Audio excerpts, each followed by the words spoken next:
বিষ্ণু ঈসা ইসলাম তাওয়াফ করার পরে 2 রাকাত নামাজ পড়তে হয়। এই 2 রাকাত নামাজের দ্বিতীয় রাকাতে সূরাতুল ইখলাস পড়তেন, প্রথম রাকাতে পড়তেন সূরাতুল কাফিরুন। তাওয়াফের সালাতে প্রথম রাকাতে কোন সূরা? সূরাতুল কাফিরুন। দ্বিতীয় রাকাতে সূরাতুল ইখলাস বিশ্বনবী পড়তেন। আবার বিতরের সালাতের শেষ রাকাতে বিশ্বনবী পড়তেন সূরাতুল ইখলাস। বিতরের সালাত পড়বেন কয় রাকাত? প্রথমে 2 রাকাত, তারপরে সালাম ফিরিয়ে আবার 1 রাকাত। এইটা সবচেয়ে সহি পদ্ধতি। আবার মাঝে মাঝে বিশ্বনবী 3 রাকাত একসাথে পড়তেন, বসতেন শুধু শেষ বৈঠকে, এটাও ঠিক আছে। আবার আমরা যেটা পড়ি বাংলাদেশে, এটারও দলিল আছে, তবে আম দলিল, এটার খাস দলিল নাই, স্পেসিফিক দলিল নাই। বিষ্ণু বলেছেন তোমরা বিতরের নামাজকে মাগরিবের নামাজ থেকে আলাদা করে পড়ো। আমরা সেটাও করি, কারণ মাগরিবের নামাজে আমরা 3 রাকাতের পরে এরকম আল্লাহু আকবার বলে হাত উঠাই, তো আলাদা হয়েছে না? আবার আমরা আল্লাহুম্মা ইন্না নাস্তাইনুকা পড়ি, এটা কি মাগরিবের নামাজে পড়ি নাকি? তাহলে পার্থক্য আছে না নাই? তবে প্রথম 2টা বেশি শক্তিশালী। রাতে 2 করে নামাজ পড়বেন, সব শেষে আপনি 1 রাকাত পড়বেন। বিষ্ণু বলেছেন ইজআলু আখিরা সালাতিকুম ফিল লাইলি বিতরা, তোমরা রাতের শেষ নামাজটারে বিতরের নামাজ বানিয়ে দিও। সুবহানাল্লাহ পড়ে। এইজন্য যাদের তাহাজ্জুদের অভ্যাস আছে, তাহাজ্জুদের পরে পড়া সুন্নাত। যাদের তাহাজ্জুদের অভ্যাস নাই, এশার সালাতের পরে পড়ে ফেলবেন।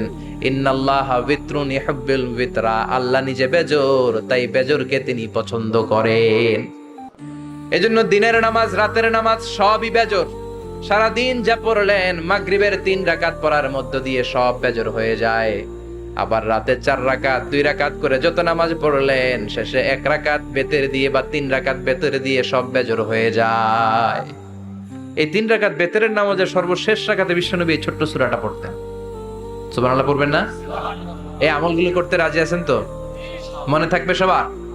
আবার বিশ্বনবী বলতেন সূরাতুল ইখলাস সাধারণ সূরা না, এটা সুলুসুল কোরআন, 1/3 অফ দা বুক। কোরআনের 3 ভাগের 1 ভাগ। কোরআন 30 পারা। এই সূরা একবার তেলাওয়াত করলে 10 পারার সওয়াব হয়ে যায়। 2 বারে পড়লে 20 পারার সওয়াব হয়ে যায়। 3 বারে পড়লে 30 পারার সওয়াব হয়ে যায়। পড়েন সুবহানাল্লাহ। 1/3 এই পুরো কিতাবের 1/3, 1/3 অফ দা বুক, সুলুসুল কোরআন। একবার পড়লে 10 পারা, 2 বার পড়লে 3 বার পড়লে 30 পারা। অনেক মুহাদ্দিসিন এবং মুফাসসিরিনরা বলে না, সুলুসুল কোরআন 1/3 অফ দা বুক দিয়ে বিশ্বনবী এটা বোঝায় নাই। বিশ্বনবী বুঝিয়েছে অন্য একটা জিনিস। সেটা কি? সেটা হচ্ছে পুরো 30 পারা কোরআনের কথাকে যদি আমাকে 3 শব্দে আপনি আমাকে বলতে বলেন যে হুজুর পুরো 30 পারায় আল্লাহ কি বলেছে, আমি বলবো তাওহীদ, রিসালাত, আখিরাত। এই 3টা কথা পুরো 30 পারা কোরআনের ভেতরে আল্লাহ তাআলা আমাদেরকে বলেছেন। তাই কোরআনের যে সূরারই তাফসীর আমি করি না কেন, সেখানে হয় তাওহীদ, নয় রিসালাত, নয় আখিরাতের কথা সেখানে আছে না নাই? এজন্য পুরো কোরআনের শিক্ষাটাকে প্রেসাইজ করলে, কনসাইজ করলে 3টা শব্দ দাঁড়ায়, তাওহীদ, রিসালাত, আখিরাত। যেহেতু সূরাতুল ইখলাসের ভেতরে তাওহীদের কথা আছে, তার মানে 3 ভাগের 1 ভাগ কথা আছে না নাই? সুবহানাল্লাহ পড়েন। সুলুসুল কোরআন 1/3 অফ দা বুক। একবার পড়লে 10 পারা, 2 বার পড়লে 20 পারা, 3 বার পড়লে পুরো কোরআনের খতম। কিংবা যে 3টা মেসেজ আল্লাহ দিতে চেয়েছেন পুরো কোরআন দিয়ে, তার একটা এই সূরার ভেতরে আছে না নাই? চিল্লায় বলেন। আবার বিশ্বনবী মদিনাতে হিজরতের আগে কোবা পল্লীতে মসজিদ বানালেন, মসজিদে কোবা। হজ করতে গেলে, উমরা করতে গেলে লোকজন এই মসজিদটাতে বড্ড ভিড় করে। কারণ বিশ্বনবী প্রতি শনিবার, প্রতিদিন, প্রতি সপ্তাহের শনিবার এই মসজিদে যেতেন। কি বার? কথা বলেন। এজন্য মদিনাতে গেলে শনিবারে জিয়ারাত করা সুন্নাত। শনিবারে, প্রতি শনিবারে বিশ্বনবী মসজিদে নববী থেকে হেঁটে হেঁটে হেঁটে হেঁটে এই মসজিদে কোবায় যেতেন। এবং বিষ্ণু বলেছেন যারা ঘর থেকে ওযু করে এই মসজিদে কোবায় যে 2 রাকাত নামাজ পড়বে, একটা কবুল উমরা হজের সওয়াব আল্লাহ তার আমলনামায় দিয়ে দিবে। এই মসজিদে কোবা মসজিদের জন্য বিশ্বনবী একজন ইমাম নির্ধারণ করলেন। ইমাম সাহেবকে বললেন যাও তুমি নামাজ পড়াও। বিশ্বনবীর অ্যাপয়েন্ট দেয়া ইমাম সাহেব কোবা পল্লীতে যে নামাজ পড়ানো শুরু করলেন। কিন্তু সমস্যা বেড়ে গেল। তিনি মাগরিবের নামাজ, এশার নামাজ আর ফজরের নামাজ, মানে যেই নামাজে আওয়াজ করে কেরাত করতে হয়, কয় নামাজে আওয়াজ করে কেরাত? কথা বলেন। কি কি? মাগরিব, এশা, ফজর। এই ইমাম সাহেব ইমামতির চান্স পেয়ে প্রতি রাকাতের নামাজে সূরা ফাতিহা পড়ার পরই সূরা ইখলাস দিয়ে নামাজ শুরু করে, তারপরে আরেকটা সূরা পড়ে, আবার দ্বিতীয় রাকাতে সূরাতুল ফাতিহা পড়ে, আবার সূরা ইখলাস। ফজরের সময়ও সূরা ইখলাস, এশার সময়ও সূরা ইখলাস, মাগরিবের সময়ও এই সূরা। মুসল্লিরা সব খেপে গিয়েছে, সবাই বলে, ও ইমাম সাহেব ঘটনা কি, খালি কুল হু আল্লাহ পড়েন কেন? আর সূরা নাই আপনার, খালি কুল হু আল্লাহ পাইছেন নাকি? নাগাইশ জামে মসজিদের ইমাম সাহেব মাগরিবের প্রথম রাকাতেও সূরাতুল ইখলাস, দ্বিতীয় রাকাতেও ইখলাস, এশার নামাজের প্রথম রাকাতেও ইখলাস, দ্বিতীয় রাকাতেও ইখলাস, ফজরের রাকাতেও ইখলাস, দ্বিতীয় রাকাতেও ইখলাস। কি করবেন? আজকে ইমামের একদিন কি আমার একদিন। পাইছেন কি আপনি?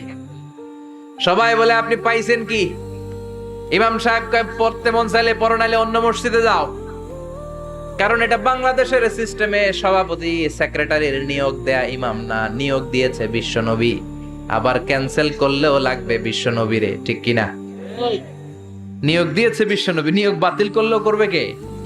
বিশ্বনবী। মুসল্লির তো কোনো এখতিয়ার নাই। সব মুসল্লিরা মিলে বিশ্বনবীর দরবারে যায়, যে বলে, নবী কি ইমাম সাহেব দিলেন, কুল হু আল্লাহ ছাড়া কিচ্ছু পারে না, খালি কুল হু আল্লাহ। কি এক মুসিবতে আছি, প্রত্যেক নামাজে কুল হু আল্লাহ আহাদ দিয়ে শুরু করে, এরপরে আরেক সূরা পড়ে। ঘটনা কি? বিশ্বনবী বললেন, ইমাম সাহেব রে ডাকো। বিশ্বনবী ইমাম সাহাবীরে বললেন, ও সাহাবী, কেন এই কাজটা করো? তোমার মুসল্লিরা বলে প্রতি রাকাতে কেন কুল হু আল্লাহ দিয়ে শুরু করো, ঘটনাটা কি? অন্য সূরা পড়ো না কেন? সাহাবী বলে, নবী গো, এই সূরাটারে আমি বড্ড বেশি ভালোবাসি, কারণ ফিহি সিফাতুর রহমান, এই সূরার ভেতরে আমার আল্লাহর পরিচয় আছে গো নবী। এই ছোট্ট সূরার ভেতরে রব্বুল আলামিন যত সুন্দরভাবে নিজের পরিচয়টা বলে দিয়েছেন, কোরআনের কোন সূরার ভেতরে সেই পরিচয় আমি পাই না। তাই এই সূরাটা দিয়ে প্রতি রাকাতে নামাজ শুরু না পড়লে আমার কলিজা ঠান্ডা হয় না গো নবী। বিশ্বনবী বললেন, ঠিক আছে, চেঞ্জ করার দরকার নাই, তুই প্রতি রাকাতেই কুল হু আল্লাহই পড়বি। সুবহানাল্লাহ পড়েন। প্রতি রাকাতেই তুমি সূরাতুল ইখলাস পড়বা, ইমামতি বাতিল হবে না। তবে জেনে রেখো, এই সূরার প্রতি ভালোবাসা কিয়ামতের দিন তোমার জান্নাতে পাঠায়া দিবে। এই সূরার ভালোবাসার কারণে জাহান্নামের আগুন তোমার জন্য হারাম করে দিয়েছে কে? এজন্য সূরাতুল ইখলাস বেশি বেশি তেলাওয়াতের দরকার আছে না নাই? কথা বলেন। আজকে থেকে বেশি বেশি সূরাতুল ইখলাস তেলাওয়াত করবেন তো? সবাই রাজি আছেন তো? নবম হিজরির ঘটনা। বিশ্বনবী সাল্লাল্লাহু আলাইহি ওয়াসাল্লাম তাবুকের যুদ্ধে গেলেন। বিশ্বনবী তাবুকের ময়দানে আসছে শুই না কাফের মুশরিকের আন্ডা বাচ্চা সব দৌড়। কারণ বিশ্বনবী কোন যুদ্ধে গেলে বা কোন জায়গায় দাঁড়ালে ওনার ডানে বায়ে সামনে পেছনে 1 মাসের এরিয়ার মধ্যে যদি কোনো কাফের মুশরিক থাকে, তাদের অন্তরের ভেতরে বিশ্বনবীর ব্যাপারে ভয় আর ধুকধুকানি তৈরি করে দেয় কে? বিশ্বনবী তাবুকের ময়দানে গেলেন।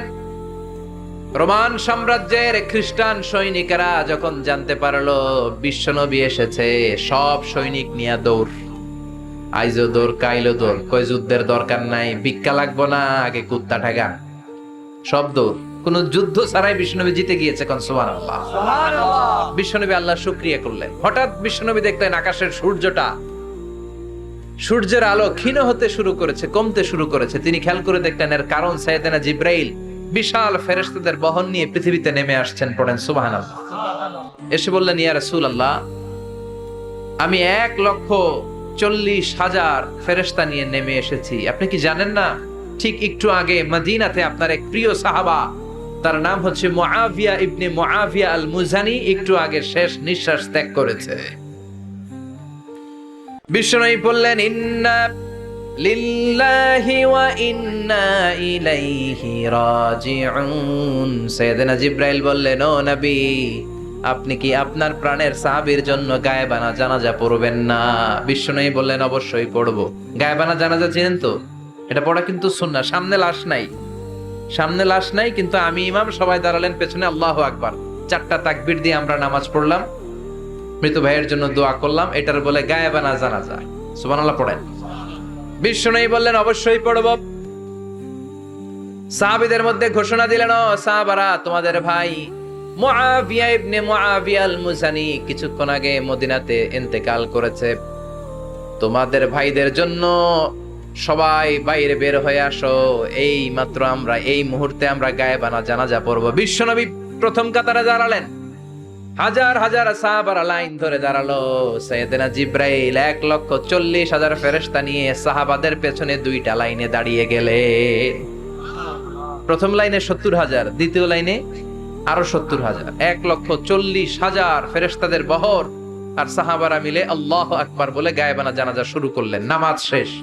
বিশ্বনবী তো অবাক, ঘটনা কি? কোন সাহাবীর গায়েবানা জানাজায় তো ফেরেশতা নামে না আকাশের উপর থেকে। বিশ্বনবী জিজ্ঞেস করলেন, জিব্রাইল, কোন সাহাবীর গায়েবানা জানাজায় তোমরা আকাশ থেকে এত ফেরেশতার বহর নিয়ে নামো নাই? কি এমন আমল করেছে আমার মুয়াবিয়া? কি এমন ভালো গুণ ছিল, ভালো আমল ছিল, যার কারণে আরশের উপরে তার এত সম্মান, যার কারণে 1,40,000 ফেরেশতার বহর নিয়ে তোমরা দুনিয়াতে নেমে এসেছো? সাইয়েদনা জিব্রাইল বললেন, নবী, তেমন কোনো বড় আমল নয়, ছোট্ট একটা আমল, কিন্তু আমলটারে ভালোবেসেছে কে?